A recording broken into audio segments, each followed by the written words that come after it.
Cops of Reddit, what has so far been the creepiest call you've ever had to respond to and what happened?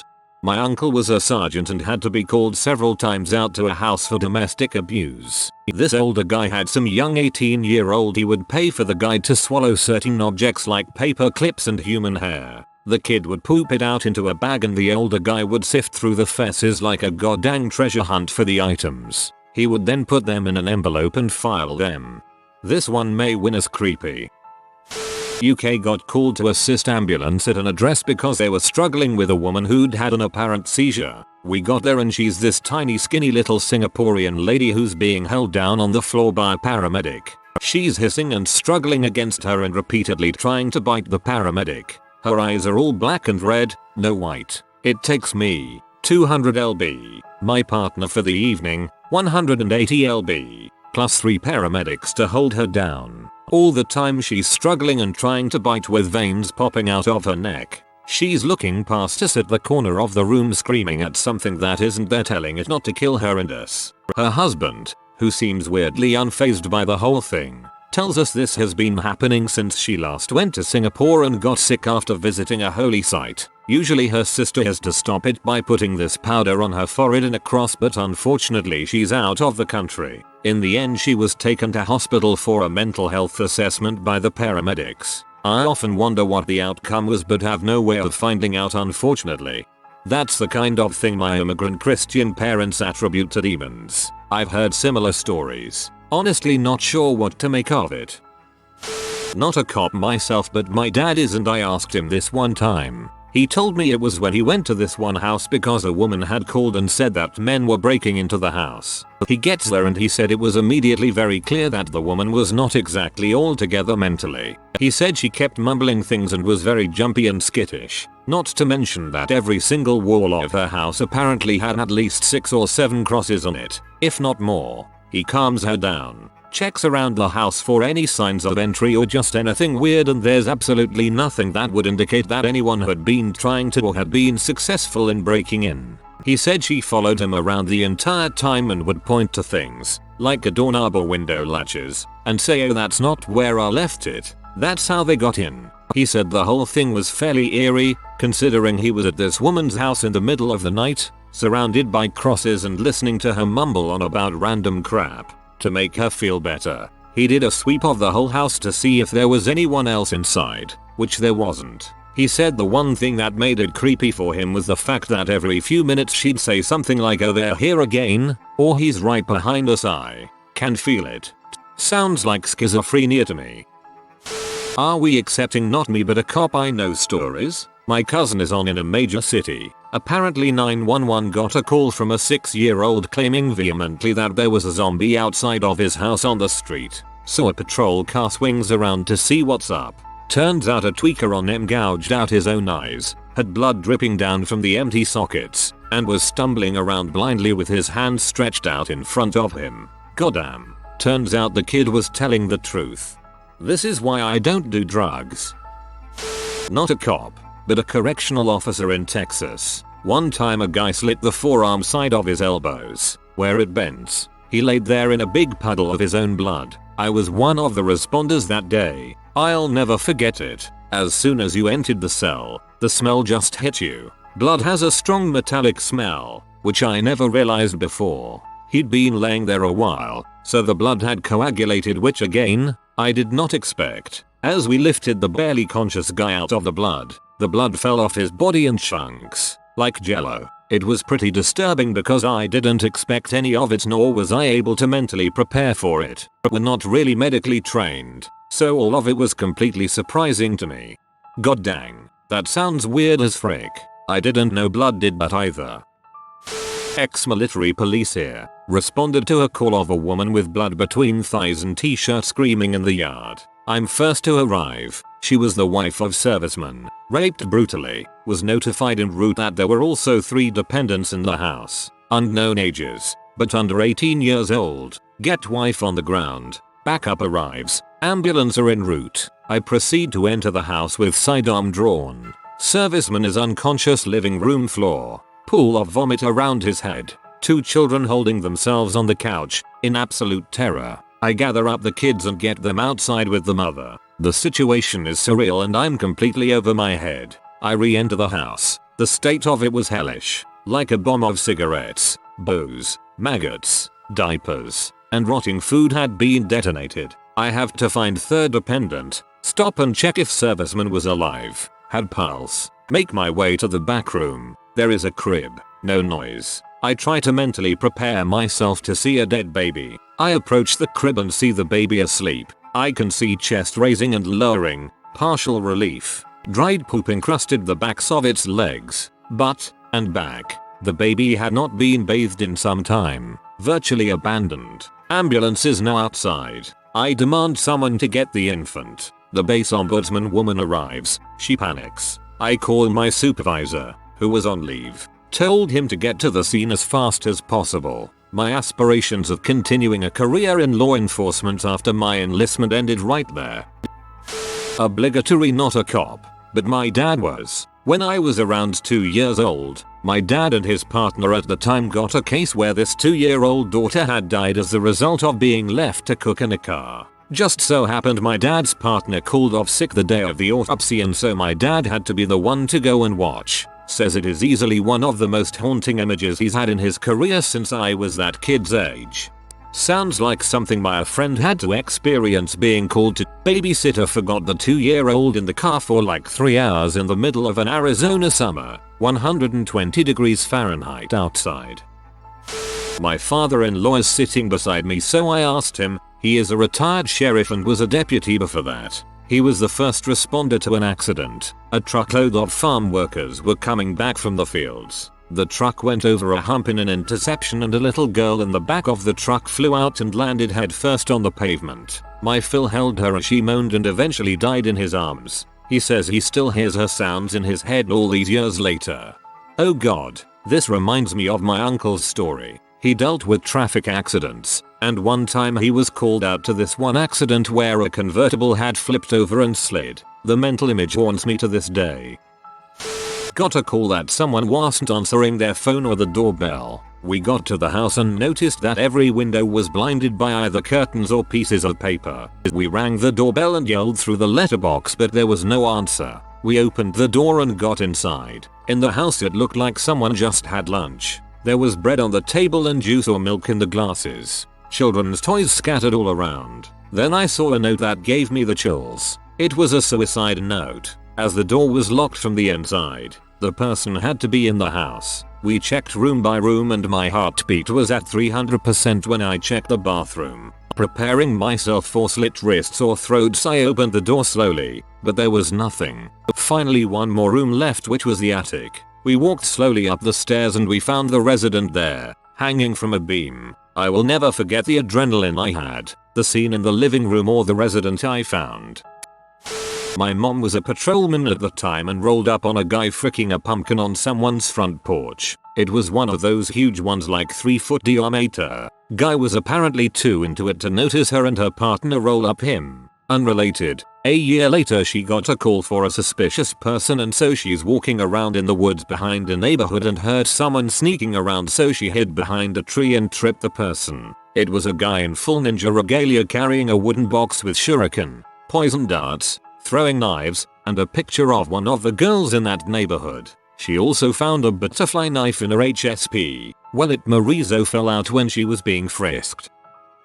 Obligatory not a cop. But when I was a security patrolman years ago, I'd finished a shift at 4 and went home to bed. Couple of hours later I got a phone call from our control room asking if I could go to a local school because somebody had died on the oval. Went out to do whatever I could expecting to see some poor old bugger who'd keeled over and cocked it on the oval because of a dodgy ticker or whatnot. Turns out it was a teenage girl who had been on a date, raped and strangled not 50 meters from her front door. Horrific sight. To make matters worse, her family only found out due to the amount of police etc on site and went out to see what was wrong and that her daughter hadn't returned home. I can still to this day see the look on her little brother's face as he was trying to comprehend what was going on and realization slowly dawning on him.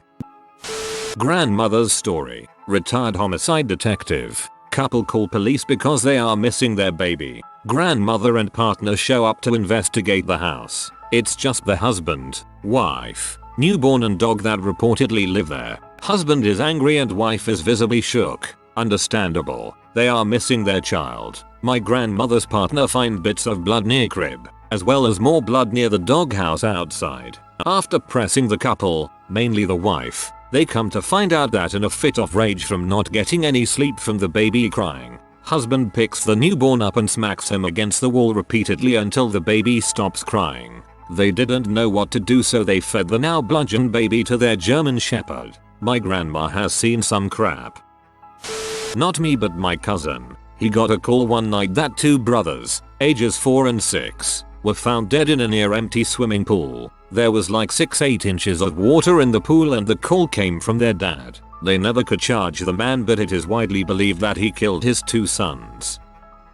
We responded to a burglary alarm at a mortuary and found that one of the rear doors was left open. Policy now dictates that the entire building needs to be cleared, searched, to confirm that it was a false alarm, which most are. It's the middle of the night and totally dark. We use flashlights and never turn on lights. We walk into one of the rooms and see a body on a table. It appeared that it was waiting to be processed, possibly embalmed, by the mortician. It smelled like a mildly decomposing body. Suddenly I see a shadow to my right and I shine my light there and find nothing out of the ordinary. I immediately smell a really strong whiff of perfume blow by me. The search was completed more expeditiously than normal after that. Nothing was found.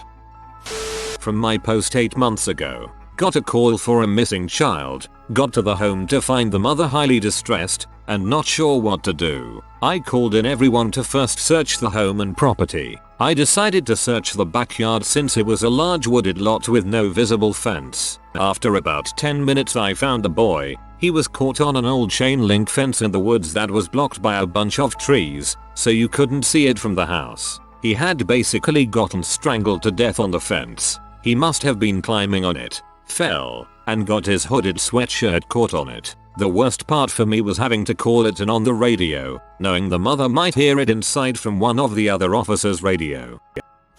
I was working in the crime unit, aka detective, for the state police agency I work for, and patrol got sent to one of the smaller towns in the county I worked in for a report from neighbors in a series of row home apartments that there was an unbearable smell coming from a second floor apt. Patrol made entry and found the subject deceased from a self-inflicted gunshot wound. On the way there, the coroner calls me. She ran with the local EMS crew and was on scene with the first responding trooper, and said, "Bring your hazmat suit, this is a bad one." I got there and I could smell it from the street. I went upstairs and as I passed the wave of flies I entered his bedroom. What I saw really couldn't be described as human. It was in the middle July 90-degree heat and the dude was black as a black cat. When I got close I noticed something odd. He had melted to the floor. The female forensic service girl said to, "Why is his skin moving?" Yup, thousands of maggots were now under his skin, which gave it the appearance that his skin was bubbling and moving. And yes,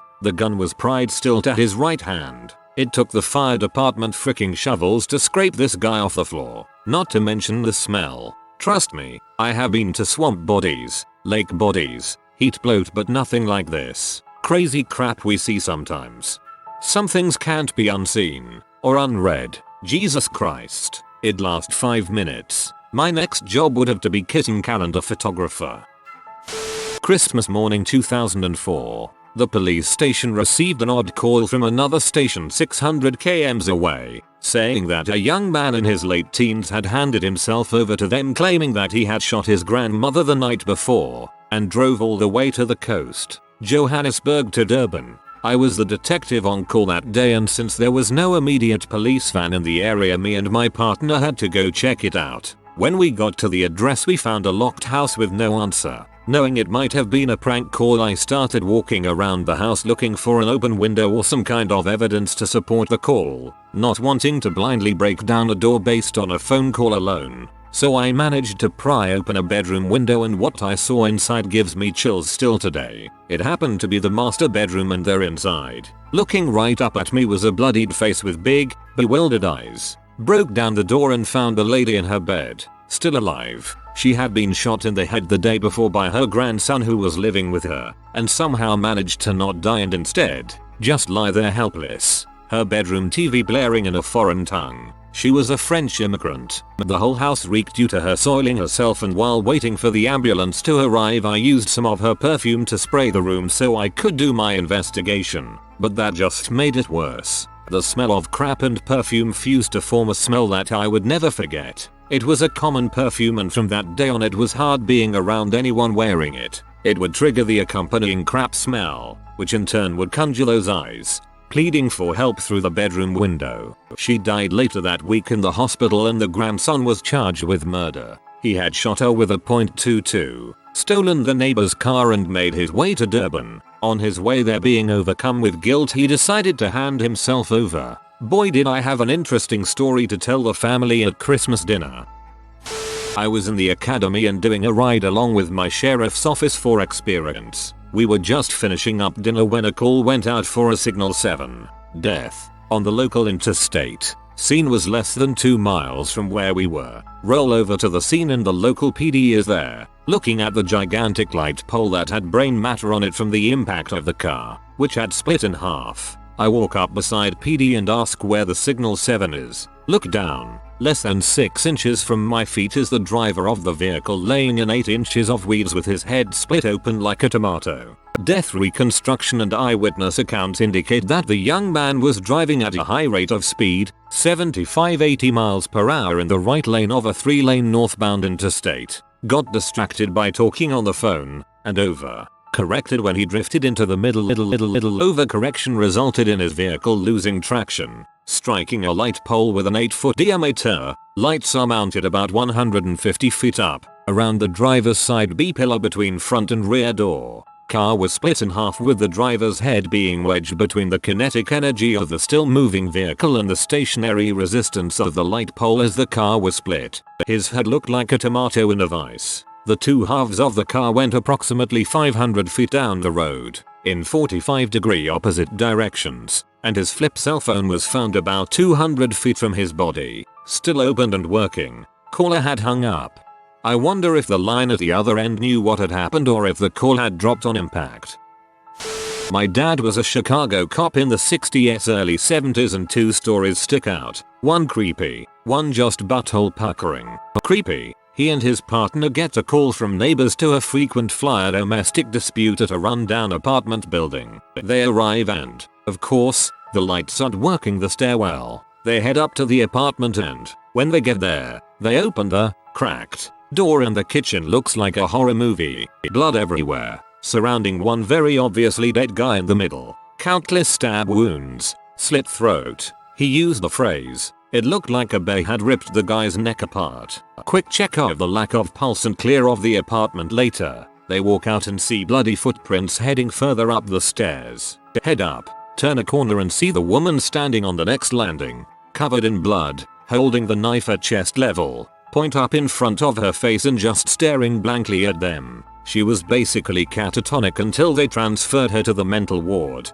after which his interaction with her stopped. Pucker factor. He and his partner worked New Year's Eve and were assigned to the hospital. They were standing outside in a trailer that had been set up for outreach, just casually chatting away, when a bullet blinked through the roof of the place and landed between the two of them. They decided then was a good time to go hang out with their friend the pathologist, who was working in the basement morgue. Better to be hanging out with dead guys than be a customer.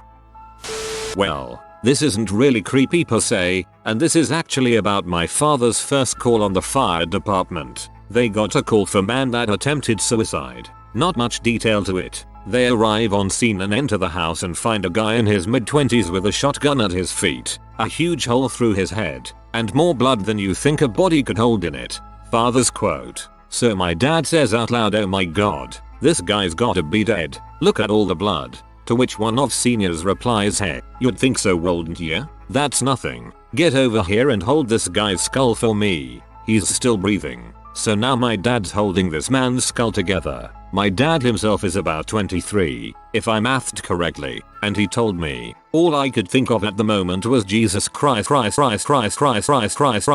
just left a good paying job where they offered me a manager's position, and I left it to join the FD because my dad and grandfather told me the benefits were good. and it was a very rewarding job. They ended up helping the guy and got him to a hospital. He suffered severe brain damage and I'm not too sure how long he lived after that, but my dad said it was the worst thing he ever endured, besides kids' calls and car crashes. When they got back to the station, the chief called my dad into his office and said, "Look, I don't even know where to start after a call like that. Last time we had anything like that, it was about 15 years ago. These things don't happen often, and I understand it if you want to take the week off. That was one of the worst calls I've seen, and I'm sorry it was your first." And my dad ended up taking the day off and went in the rest of the week. My dad is one of my biggest heroes. He's seen some gruesome things in his life and has endured a lot. I look up to him every day of my life, as well as my grandfather.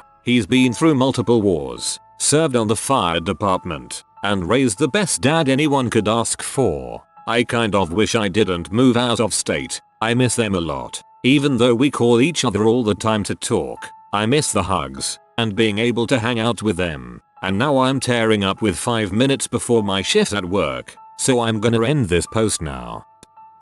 A couple years ago, as a criminal justice student, I went on a ride along with the police in a mountain town, southwestern US. We get a check the welfare call. The guy was a drinker, wasn't picking up his phone and hadn't been to work in a few days, so his family called 911. We get to the apartment. ABD, things started to go bad quickly. The cop breaks the lock and opens the door, and the stench of death rolls out and smacks me in the face. The carpet is mostly torn up. Bed bugs, we were told, so at this point my skin is in full crawl. We climb up the board stairs that led into the kitchen, and every flat surface is covered in empty be a tall can. The floor is a sea of blue aluminum and the stench of decomposing flesh is unbearable. We enter the bedroom and find the body. This I was not ready for. The guy, partially naked and probably very drunk, had slipped, hit his head on the hot radiator and passed out on top of it. The radiator, in turn, had cooked his body on one side until it had burst open like a rotten meat balloon all over the floor and wall. Dried blood and flies buzzing all around. Easily the most horrific and gut-wrenching experience of my life. Not sure if I'd define it as creepy, but my father responded to a call, on-call firefight paramedic, to an attempted suicide. When they arrived, they found the dude, who had attempted to hang himself using barbed wire from the nearby fencing, thinking it would be more effective. It instead degloved his face from the chin up. Freaking heck. Firefighter here. Creepiest thing I ever saw was responding to a suicide. We pulled up on scene at her old house and I instantly saw the guy. He was sitting in a chair under the open garage with half a head and a lever action rifle in his hands, still pointed at his head. The creepiest part of it was when we found the spent casing on the ground and realized there was a live round in the chamber. Somehow he shot most of his head off and managed to shuck another round in the chamber, in what I can only imagine a vain attempt to end his suffering quicker. Still bothers me to this day. When I was a probation officer, my first field day with my field training officer, we responded to another officer's house call. That officer put out over the radio to reserve traffic for emergency traffic only. We did this if we had a potentially dangerous situation occurring. Well, I get to the house, along with about 10 other POs, and the family is sitting in the living room, while the case manager is asking about a suspect. I'm told that the suspect possibly ran outside into the backyard where a pit bull is loose. So my field training officer and I go into the backyard to clear the area. Once we get to the backyard, we hear a loud crash and everyone screaming from inside the house. We run back in and see the suspect lying on the ground in the living room, covered in insulation and drywall, with one of my friends underneath him trying to get up. Turns out this guy was hiding in the attic, and according to my old supervisor who went into the attic to check it out when he heard noises, my supervisor said it was like watching a cartoon. The guy stepped off the beams, put his hands up, and fell through the roof in front of his family and a ton of officers. I guess all in all not too creepy, but it scared the badgesses out of the family and all the officers in the house when it happened. It was an interesting first field day to say the least.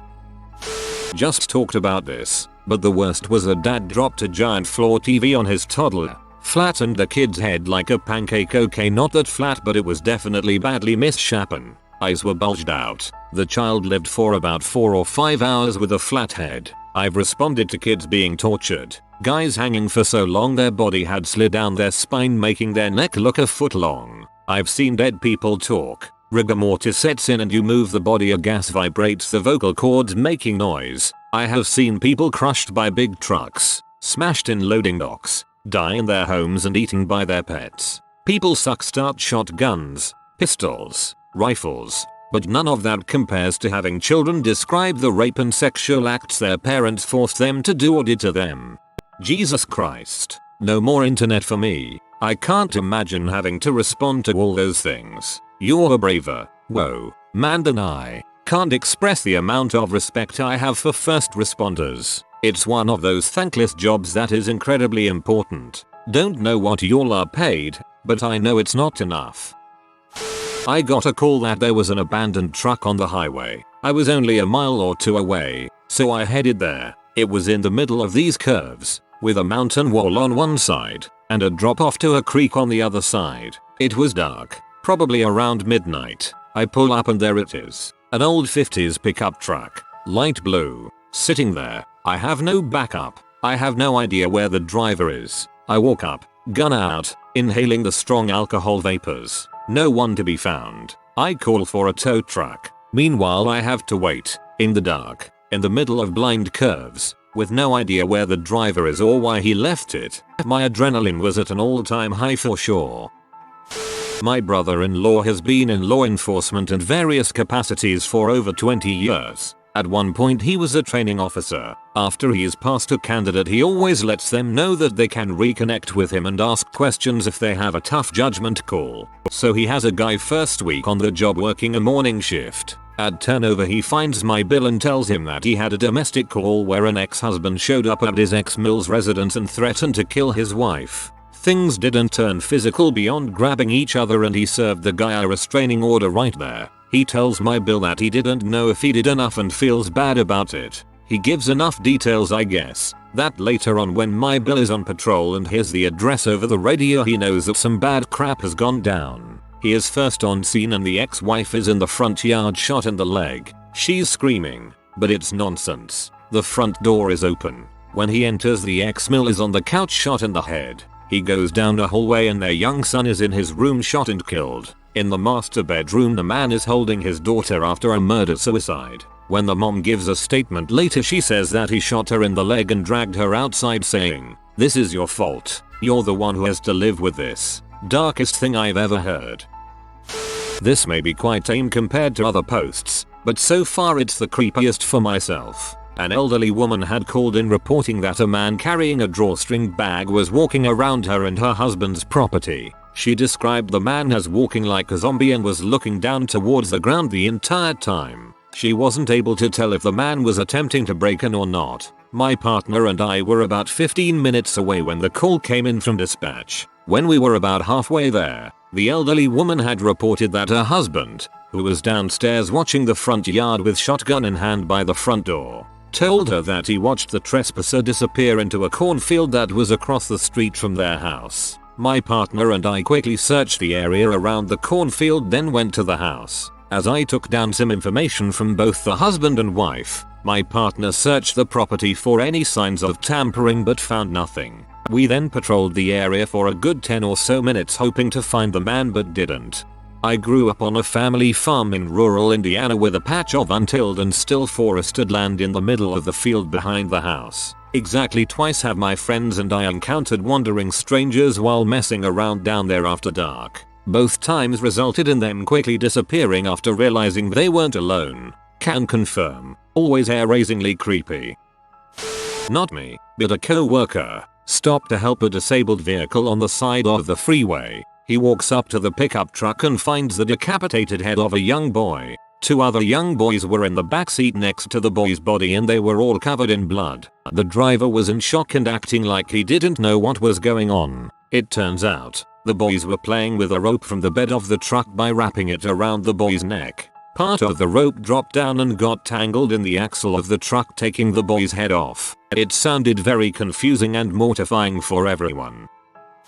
So one day I get a call that there was someone in an old woman's house. So I head over to the house. Old woman meets me out front of her house and tells me someone turned her TV off. I think to myself, oh okay, poor lady lives by herself. I go in the house and sure enough her TV is off. I search her house for anyone. Nothing. So I go back out to talk to her and she is freaking out how someone is in her house. So I tell her I'll go search again. I go in the house again and announce myself, XXXXXXX police department, come out with your hands on your head and keep them there. Nothing. At this point she's crying saying if no one is in the house why did my TV turn off? I tell her let's go inside and see if we can figure it out. I spend the next 15 or so minutes trying to figure the TV situation out. I then realize no lights are on in the house. I had been using my flashlight the whole time and never realized it. Power went out. If you are new to the channel, you can subscribe. I publish new videos every day. Until then, check another video.